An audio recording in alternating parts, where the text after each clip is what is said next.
नमस्कार, कैसे हैं आप सभी? उम्मीद करती हूँ आप सभी बहुत अच्छे होंगे। हमारे चैनल प्रथम सुख निरोगी काया पर आप सभी का बहुत बहुत स्वागत है। आज मैं आपके लिए फिर से एक नया विषय लेकर आई हूँ।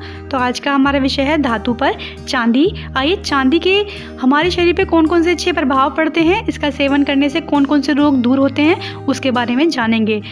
मैं धातुओं के ऊपर पहले भी एक वीडियो लाई थी कि कौन कौन सी धातुओं में भोजन करने से हमारे शरीर पे कौन कौन से लाभ होते हैं। आज मैं लाई हूँ चांदी की भस्म।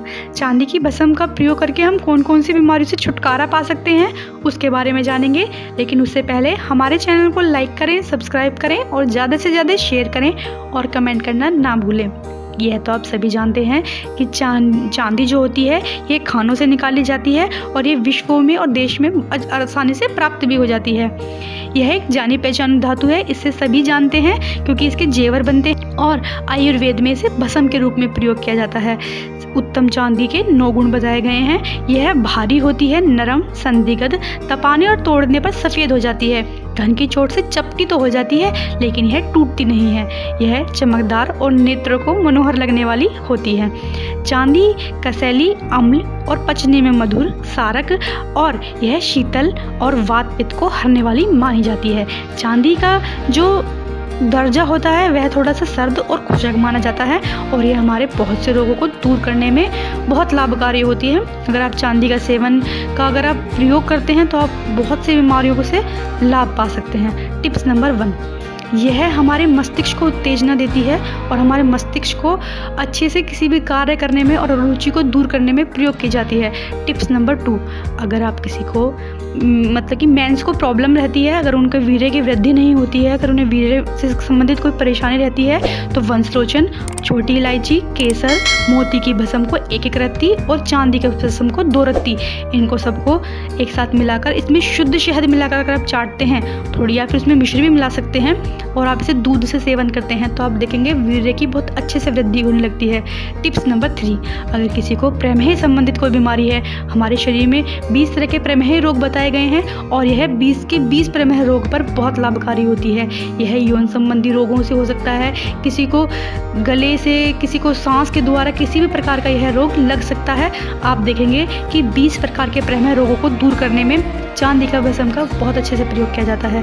यह अगर आप इसे बबूल की छाल, महुए की छाल और कटहल की छाल के साथ जल में पीसकर छानकर उसमें थोड़ी सी चांदी की भस्म मिलाकर प्रयोग करते हैं तो आपको बहुत राहत मिलती है। टिप्स नंबर 3, दालचीनी, इलायची, तेजपात के चूर्ण में चांदी की भस्म मिलाकर खाने से आपके प्रमेह रोग दूर होने लगते हैं।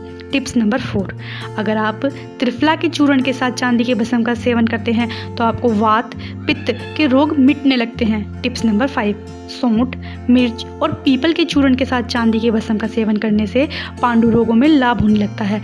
टिप्स नंबर 7, अगर आप चांदी के भस्म को क्षय, बवासीर, खांसी रोग में प्रयोग करते हैं तो यह आपके लिए बहुत लाभकारी होती है। टिप्स नंबर 7, पीपल के चूर्ण और इलायची के चूर्ण के साथ चांदी के भस्म का सेवन करने से अगर आपको किसी भी तरह का नवीन ज्वर रहता है तो यह आपके लिए बहुत लाभकारी होता है। आप इसे सेवन करने से एनीमिया जैसी बीमारी से भी बच सकते हैं। टिप्स नंबर 8, वज्र, ब्राह्मी का चूर्ण और घी के साथ चांदी की भस्म का सेवन करने से मिर्गी रोगों को भी लाभ मिलने लगता है। टिप्स नंबर 8, बछड़े वाली गाय के दूध के साथ अगर आप इसकी जड़ को पीसकर, अश्वगंधा की जड़ को पीसकर चांदी की भस्म का सेवन करते हैं तो आप देखेंगे कि यह संतान उत्पत्ति के योग भी पैदा कर देती है। या फिर आपको जिसको संतान उत्पत्ति में कोई परेशानी रहती हो, किसी गर्भ गिरता हो या फिर किसी भी लेडीज़ प्रॉब्लम के लिए भी इसे बहुत अच्छे से प्रयोग किया जाता है। टिप्स नंबर 10, आंवला, पीपल और चांदी की भस्म को लेने से तिल्ली रोगियों को भी बहुत लाभ मिलता है और यह खांसी और वायु के गोले में भी बहुत लाभकारी होता है। टिप्स नंबर 11, अगर आप सभी को